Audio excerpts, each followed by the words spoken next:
नमस्कार दोस्तों, आज की इस वीडियो में हम बात करेंगे एक पैरालिसिस पेशेंट का जो कंधा डिसलोकेट हो जाता है, जो कंधे में गैप आ जाता है, जो हाथ लटका हुआ लगता है, इस समस्या के बारे में।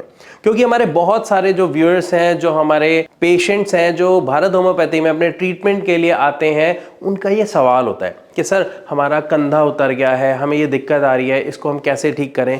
तो आज यहीं पर मैं आपको समझाना चाहता हूँ कि जब अगर आपके घर में किसी को पैरालिसिस हो गया या आपके किसी जानने पहचानने वाले को पैरालिसिस हो गया है और वो इस समस्या से जूझ रहा है, तो हम उसे कैसे घर बैठे ठीक कर सकते हैं। लेकिन उसको ठीक करने से पहले आपको एक चीज समझनी पड़ेगी, जो हमारा कंधा है ये काम कैसे करता है। देखो, आपको यहां दिख रहा होगा, जो हमारा कंधा है ना, ये एक लॉकिंग सिस्टम में होता है, यानी एक जॉइंट होता है जो इस तरीके से होता है, ठीक है, एक खांचे के अंदर होता है जहां पे ये पूरा मूव कर रहा होता है, और इसके ऊपर जो होती हैं वो क्या होती है, हमारी मसल्स होती हैं। तो इस तरीके से जब आप कंधा उठाते हैं, हाथ हिलाते हैं, तो यहां पर आपका वो जो जॉइंट है इसलिए मूव कर रहा होता है और यहां से बाहर नहीं निकलता, क्योंकि उसके ऊपर मसल्स होती है जिसने उसको जकड़ा हुआ होता है। लेकिन जब किसी भी पेशेंट को पैरालिसिस हो जाता है तो दिक्कत क्या आती है, उसके हाथ पैर काम करना बंद कर देते हैं। जब हमारे हाथ पैर काम करना बंद कर देते हैं और वो काफी टाइम तक ऐसे ही रहते हैं, तो हमारी जो मसल्स हैं वो सिकुड़ना शुरू हो जाती हैं, श्रिंक होना शुरू हो जाती हैं। आप खुद देखिए, मान लीजिए किसी को लकवा हुआ है, आप उसके दोनों हाथ सामने रखिए और देखिए, जो एक हाथ जो वर्क कर रहा है वो नॉर्मल होगा, लेकिन जो दूसरा हाथ है, जहां जिसने काम करना बंद कर दिया होगा या जिस पैर ने काम करना बंद कर दिया होगा, वहां पर आप देखेंगे कि वो थोड़ा पतला होगा इस दूसरे हाथ के कंपैरेटिव, इवन हो सकता है काफी पतला हो। क्यों? क्योंकि जो मसल्स हैं वो श्रिंक हो गई, वो काम नहीं कर रही हैं। इस वजह से हमें ऐसा देखने को मिलता है। साथ ही साथ जब वो काम नहीं कर रहा तो वो हाथ लटका रहेगा, वो पैर लटका रहेगा। तो जब वो लटकता है तो वहां पर जोर पड़ता है, और उस जोर पड़ने के कारण जो हमारा कंधा होता है वो एक्चुअली डिसलोकेट नहीं होता, बस उसमें थोड़ा सा गैप आ जाता है, वो उससे बाहर नहीं निकलता, उसमें गैप आ जाता है, और वो जो हमारी मसल्स हैं वो भी लूज हो जाती हैं, जिसकी वजह से एक पेशेंट को ऐसा लगता है कि उसका कंधा निकल गया है। लेकिन ऐसा हो क्यों रहा है? क्योंकि जो आपको पैरालिसिस हुआ, चाहे वो ब्लड क्लॉट की वजह से हुआ, जिसमें जो खून है आगे आपके दिमाग में जाना बंद हो गया, जिससे आपके दिमाग के उस हिस्से ने काम करना बंद कर दिया जो आपकी बॉडी के उस पार्ट को ऑर्डर देता था काम करने के लिए। या फिर हो सकता है कि कोई जो नस है वो फट गई, जिससे उसके जो बाकी हिस्से था आगे वो वहां पर डैमेज हो गया और आपके माइंड ने ऑर्डर देना बंद कर दिया, जिसकी वजह से पैरालिसिस या आपको लकवा हो गया। ठीक है, लेकिन अब यहां पर बात आती है कि अगर ये समस्या आ गई किसी पेशेंट को, तो उसे किस तरीके से ठीक करना है। देखिए, इस समस्या को ठीक करने के लिए एक पेशेंट को सबसे पहले एक चीज के ऊपर वर्क करना पड़ता है। अब वो क्या चीज़ है? बहुत सारे लोगों को लगता है सर एक्सरसाइज करें, हम तो एक्सरसाइज करते हैं सर, हम अपने पेशेंट को एक्सरसाइज कराते हैं, लेकिन उसके अंदर कुछ खास चेंज हमें देखने को नहीं मिल रहा है या ये समस्या ठीक नहीं हो रही है। देखिए, एक्सरसाइज तब काम करेगी जब पेशेंट खुद करेगा। अगर आप या उनके कोई फिजियोथेरेपिस्ट उनको एक्सरसाइज करा रहे हैं तो रिजल्ट आपको देखने को नहीं मिलेगा। इस बात को आप थोड़ा सा समझने की कोशिश कीजिए। पैरालिसिस हुआ, हमारे दिमाग ने काम करना बंद कर दिया। हमारे दिमाग में एक प्रोसेस चला, न्यूरोप्लास्टिसिटी, जिसमें हमारे दिमाग को ट्रेनिंग दी गई, दोबारा सिखाया जाता है वो सारी चीजें जो पहले हमारे दिमाग को पता थी, लेकिन वो हिस्सा तो काम नहीं कर रहा, वो तो डेड हो गए उसके सारे टिश्यू, और दोबारा उसको ठीक नहीं किया जा सकता। तो न्यूरोप्लास्टिसिटी में आप जितना अपने दिमाग को दोबारा चीजें सिखाएंगे, वो उतना अच्छा वर्क करना शुरू कर देगा। लेकिन ये जो प्रोसेस है ये पहले 5 महीने ही चलता है। उसके बाद जो ये प्रोसेस है उसकी स्पीड बहुत स्लो हो जाती है, बहुत धीरे हो जाता है, ना के बराबर हो जाता है। अब ये जो 5 महीने निकले, अगर यहाँ पर आप अपने दिमाग को ट्रेंड कर पाए कि मुझे हाथ कैसे हिलाना है, मुझे कोई भी एक्टिविटी करके अपने हाथ के अंदर मूवमेंट कैसे लानी है, तो आपकी जो ये मसल्स हैं इसमें खास फर्क आपको देखने को नहीं मिलेगा। बट 5 महीनों में ऐसा होता नहीं है, क्योंकि पेशेंट की हालत इतनी खराब हो चुकी होती है कि उसके घर वाले, उसके जानने वाले, उसके केयर टेकर सिर्फ ये चाह रहे होते हैं कि वो उठना, बैठना, बोलना सीख जाए। राइट, और इसी में 5 से 6 महीने कब निकल जाते हैं एक पेशेंट और उसके घर वालों को पता नहीं चलते हैं। लेकिन अब यहाँ पे सवाल आता है कि सर अगर ये समय निकल गया तो क्या इसे ठीक किया जा सकता है या नहीं? बिल्कुल किया जा सकता है। ये समस्या कब आई? 5-6 महीनों में आई, या जब से पैरालिसिस हुआ तब से लेके अब तक के जो टाइम है इसके बीच में आई? इसके बीच में आई, तो इट मींस आपको सबसे पहले क्या करना पड़ेगा, जो न्यूरोप्लास्टिसिटी का प्रोसेस था उसको अपने दिमाग में रीएक्टिवेट करना पड़ेगा। अब ये रीएक्टिवेट कैसे हो सकता है, सिर्फ एक ही चीज से, मेडिसिन। यहीं पर मेडिसिन काम आती है दोस्तों, ध्यान रखिएगा, क्योंकि विटामिन्स के लिए, प्रोटीन्स के लिए, मिनरल्स के लिए तो हम डाइट ले रहे हैं ना, खाना खा सकते हैं, हमें उससे मिलता है ये सब, लेकिन जो न्यूरोप्लास्टिसिटी है इस प्रोसेस को ऑन करने के लिए हमें मेडिसिन चाहिए होती है।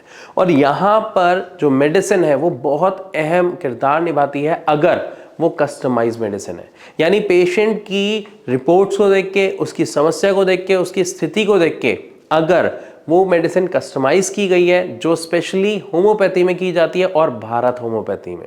क्योंकि भारत होम्योपैथी में जब एक पेशेंट आता है, वो अपनी रिपोर्ट दिखाता है, अपनी कंडीशन बताता है, तो उस कंडीशन के अकॉर्डिंग दवाई बनाई जाती है उस पेशेंट के लिए, ताकि उसको जल्दी से जल्दी रिजल्ट देखने को मिल सके। तो जब एक पेशेंट दवा लेना शुरू करता है और न्यूरोप्लास्टिसिटी का प्रोसेस उसके दिमाग में ऑन हो जाता है, तो उसके बाद हमें उसे कुछ ऐसे ऑक्यूपेशनल थेरेपी देनी होती है जिससे उसका ये जो गैप है ये फिल हो पाए। अभी गैप कैसे फिल हो पाएगा, इसके लिए हमें कुछ चीजें समझनी पड़ेंगी। सबसे पहली चीज होती है कि आप अपने पेशेंट को खुद एक्सरसाइज ना कराएं, बल्कि आप उसे ऐसे काम कराएं जो वो पहले किया करते थे। एग्जाम्पल बताता हूं, मान लीजिए घर में कोई बच्चा है, अब वो हल्की जो बॉल आती है उससे खेलते हैं, तो वो बॉल थ्रो करें और पेशेंट को कहें कि आपको बॉल थ्रो करनी है। अब आप कहेंगे ना तो वो पेशेंट शायद नहीं करेगा, लेकिन बच्चे इमोशंस इतने हमारे स्ट्रांग होते हैं ना कि जब वो बच्चे कहेंगे कि डैडी बॉल दीजिए, दादू बॉल दीजिए, दादी बॉल दीजिए, जिस भी पेशेंट का जो भी उनसे रिलेशन है, तो वहां पे क्या होगा, उस पेशेंट के अंदर वो उमंग आएगी, मतलब वो बॉल पकड़ने की।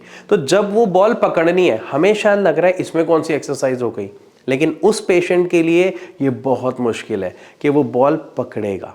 इवन अगर वो बच्चा उन्हें बॉल देता भी है तो वो बॉल को होल्ड करना, सेकेंड थिंग उस बॉल को थ्रो करने के लिए क्या करना पड़ेगा, उन्हें अपने हाथ के अंदर मूवमेंट लानी पड़ेगी।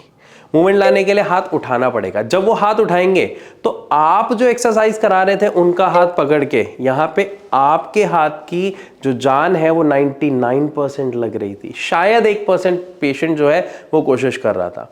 लेकिन जब वो बच्चा कहेगा उन्हें बॉल थ्रो करने के लिए, तब उनके हाथ की जान 99% लगेगी और वो बॉल थ्रो करने की कोशिश करेंगे। एक बार में नहीं कर पाएंगे, 2 बार में नहीं कर पाएंगे, लेकिन कुछ टाइम बाद पक्का कर पाएंगे। अब इससे क्या होगा, उनके जो हाथ में मूवमेंट आएगी, उससे जो उनकी श्रिंक हुई हुई मसल्स हैं पहले तो वो धीरे धीरे रीएक्टिवेट होना शुरू कर जाएंगी, जिसमें हेल्प करती है हमारी मालिश। लेकिन मालिश कैसे करना है आपको ये भी मैं बताऊंगा। ऐसे नहीं है वो ऐसे जोर जोर से आप ऑयल लेके करने लग गए, नहीं, आपको ऑयल लेना है और बड़े हल्के हाथ से आपको मालिश करनी है, बहुत हल्के हाथ से, क्योंकि मसल्स ऑलरेडी क्या है, श्रिंक्ड है। और अगर आप जोर जोर से करोगे रगड़ने से तो मसल्स क्या हो जाएंगी, स्टिफ हो जाएंगी, अकड़ जाएंगी, जिसकी वजह से उस पेशेंट को दिक्कत होती है।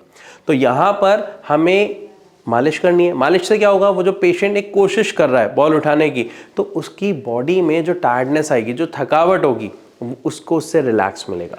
सेकेंड थिंग, आपकी जो डाइट, जो भारत होम्योपैथी के डॉक्टर्स आपको बताते हैं टाइम टू टाइम क्या लेना है, कैसे लेना है, क्या क्या उसके अंदर चेंज करना है, आपको वो लेना है। उस डाइट से क्या होगा, आपको विटामिन्स, मिनरल्स, प्रोटीन सब कुछ आपकी बॉडी को मिलेगा। और जब आपकी बॉडी खुद से कोशिश कर रही है तो उसको जो एनर्जी चाहिए वो खाने से ले पाएगा और खाना भी डाइजेस्ट हो पाएगा। एंड फाइनली हमें क्या देखने को मिलेगा, हमारे पेशेंट के अंदर इंप्रूवमेंट। तो इस तरीके की एक्टिविटीज से, जैसे अभी मैंने आपको एक एग्जांपल दिया था छोटा सा बॉल थ्रो करने का, इसी तरीके की हमारी और भी कई सारी एक्टिविटीज होती हैं जो हमारे डॉक्टर्स यानी भारत होम्योपैथी के डॉक्टर्स हमारे जो पेशेंट्स होते हैं उनको, उनके केयर टेकर्स को बताते हैं। अगर आप भी जानना चाहते हैं तो नीचे दिए गए नंबर पर आप कॉल करें, उनसे डिटेल में बात करें, अपनी समस्या बताएं और उसका सॉल्यूशन उनसे लें। तो मैं आशा करता हूं इस वीडियो के माध्यम से आपको अच्छे से समझ आया होगा कि जो हमेशा पेशेंट को एक डर लगा रहता है, जो वो अपना क्वेश्चन लेके आता है, सर शोल्डर में गैप हो गया है, हमारा शोल्डर उतर गया, तो असल में वो शोल्डर उतरना नहीं होता, उस शोल्डर में गैप आता है। क्यों आता है ये मैंने आपको बताया, उसको कैसे ठीक किया जा सकता है ये भी मैंने बताया। फिर भी अगर आपके मन में अभी कोई सवाल है तो आप नीचे दिए गए नंबर पर भारत होम्योपैथी के डॉक्टर से डिटेल में बात करके जान सकते हैं, या फिर आप कमेंट के माध्यम से भी हमसे पूछ सकते हैं। अगर वीडियो अच्छी लगी तो लाइक करना बिल्कुल ना भूलें, ज़्यादा से ज़्यादा इसे शेयर करें ताकि ज़्यादा से ज़्यादा लोगों को पता चल सके, ताकि ज़्यादा से ज़्यादा लोगों को ये पता लग सके कि जो शोल्डर वाली प्रॉब्लम है, जो उन्हें लगता है डिसलोकेट हो गया, असल में वो डिसलोकेट नहीं होता है, उसमें गैप आ जाता है और कैसे उसे ठीक किया जा सकता है। साथ ही ऐसी और वीडियोस देखने के लिए हमारे चैनल को सब्सक्राइब करना बिल्कुल ना भूलें। इसी के साथ अब मैं आप सबसे चलने की इजाज़त चाहूँगा। मिलूंगा अपनी अगली वीडियो में, तब तक के लिए नमस्कार।